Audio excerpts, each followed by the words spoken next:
If you think that it's getting hot out there, it's not just in your mind. Literal records are being set. The global average daily temperature on Monday was 62.6 degrees. That is the highest since modern record keeping began more than 4 decades ago. So as long as it's been tracked, that was the highest global temperature we've ever had on Monday.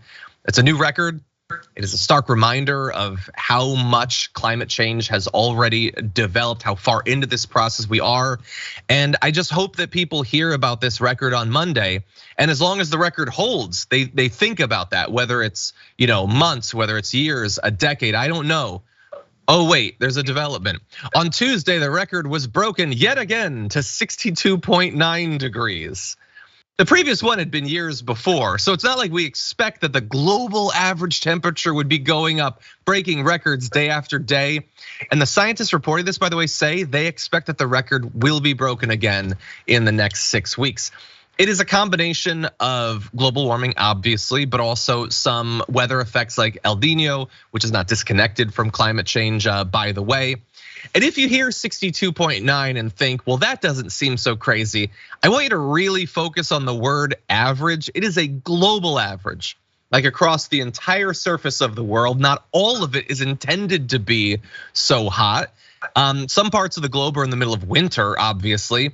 Antarctic sea ice at the end of June was nearly 1 million square miles below average for this time of year. That's almost 4 times the size of Texas. So when they say parts of the world were in winter, that's technically true, but bear in mind, winter doesn't look like it used to in some parts of the world. And so when you hit a 62.9 average global temperature, there are some places that are lower, that is true. And there are some places that are much, much higher. The overall trend though is clear and records continue to be set. Gary, what do you think? I live in South Louisiana, brother. It was 102 degrees in Louisiana. Yeah. And unlike that's a dry heat in Louisiana, right, Gary? Dry heat. We have a tremendous amount of humidity, and it is suffocating to you, man. It is. You can't walk out the house without sweating. You got to have a towel with you every day. If anybody has a doubt in the world that the world is hot, just walk outside. That we need to do something about global warming. We need to do something about the environment. The world is getting hotter. The bears have less ice to crawl on in the Arctic.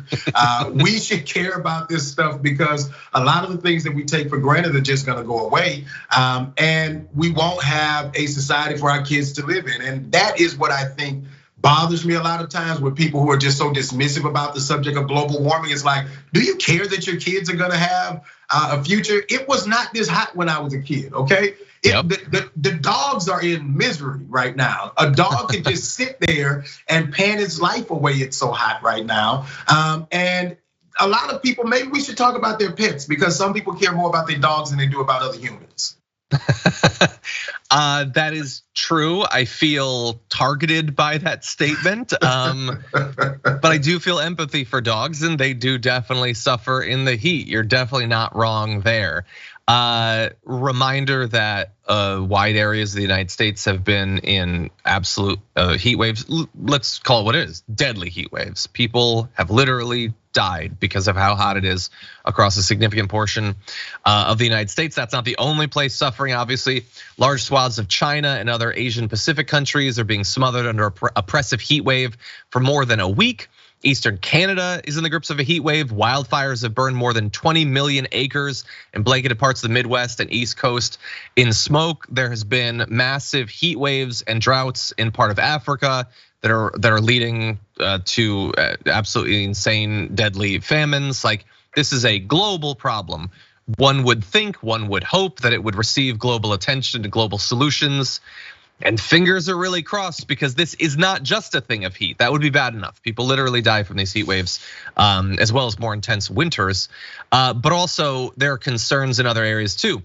New report saying that this should be a wake-up call for future crop failures as a result of climate change affecting like the jet stream.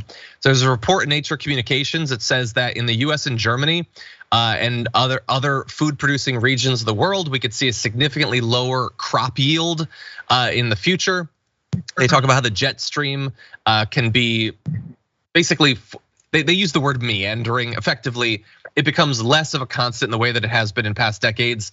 And it is very important for regulating temperature in different areas of the world. The ability to create and grow crops is very much affected by temperature. And so they talk about these very measurable effects on crop yields that could lead to future famine. And it is apparently very easy for much of the world to see famines in the Middle East and in Africa and just think, hey, what are you gonna do? Bear in mind, it is not going to be stuck in just those regions of the world. That should be issue enough. But if it's not for some people, it's coming to Europe, it's coming to North and South America. That is when things are gonna get really wild. It's bad enough when it's hot, but when people don't have food or the price of food is artificially raised through climate change, a lot of people are gonna wish that we'd taken this more seriously earlier. Any final thoughts, Gary? You know, I'm just trying to keep getting my seeded watermelon, man. So I really would like us not to mess this up. Like, I don't want to mess this thing up. 100%. For more political news breakdowns, interviews, stories of activism, and me trying my hardest to care about the occasional big celebrity news story, subscribe to our YouTube channel at youtube.com/thedamagereport. And you can ring the bell wherever it is so you don't miss anything.